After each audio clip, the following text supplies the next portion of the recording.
Hello there, I'm Vas again. This time, I would like to share with you about relationships. What are relationships? Relationship between two people? Relationship with yourself? You see, all of us believe in something. 99% of human beings believe in a certain way about relationships. And that is, just listen to my question if you would. Does it take two for a relationship to work? That's right. Yes, isn't it? Because this is what I thought too.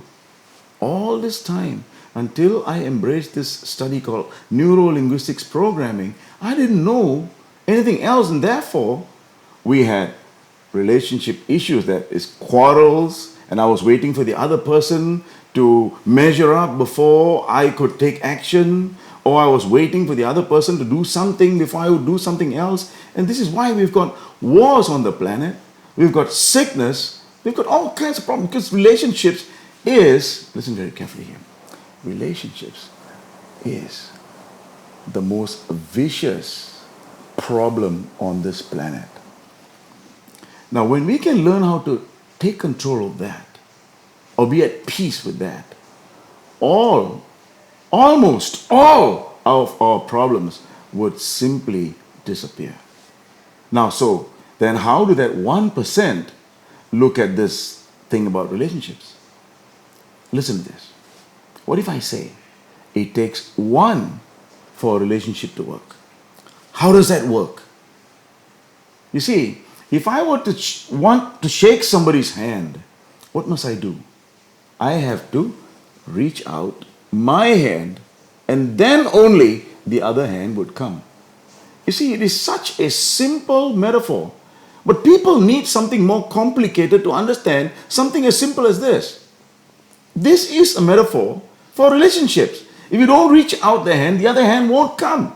You can't sit and say, put it out, put it out, put it out, then wait for the hand to come before you shake. It doesn't work that way. Now, let me give you another phrase.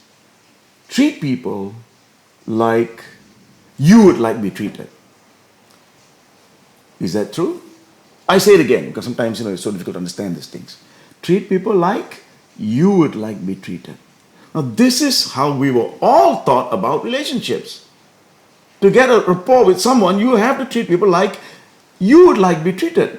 And you see, if you do personality profiling, you will understand if there are 4 types of people, that 75% of human beings are not like you. So you're treating the other 75% like you'd like to be treated, which is why you go out of sorts with them. And so I want you to think about this. Treat people like they would like to be treated. Now, what question comes to mind? You know how you like to be treated, and therefore you know how to treat others like you like to be treated. But the question now is, if I say treat people like they like to be treated, now the question would be, how do I know how they would like to be treated? You see, that's the reason why people who understand that it's so important to get a yes from someone, so important to get a team to work with you, so important if you're a leader to get everybody to agree with you, to share your vision, to get something awesome done, you need to have people on board with you. And that is relationships. The most important thing about leadership is relationships. And if you don't understand such fundamentals, which most people think they do, but they don't. And I'm not undermining whatever you know. I would like you to explore this thinking. These 2 points. It takes one for a relationship to work. Treat people like they would like to be treated. And I'm guaranteeing you, that's right, I'm guaranteeing you, with this 2 understanding, all our perceptions about relationships would change, and you will notice that people around you would change. You wouldn't have to do much work because you would have changed your perceptual filter inside, from which the outer world will change.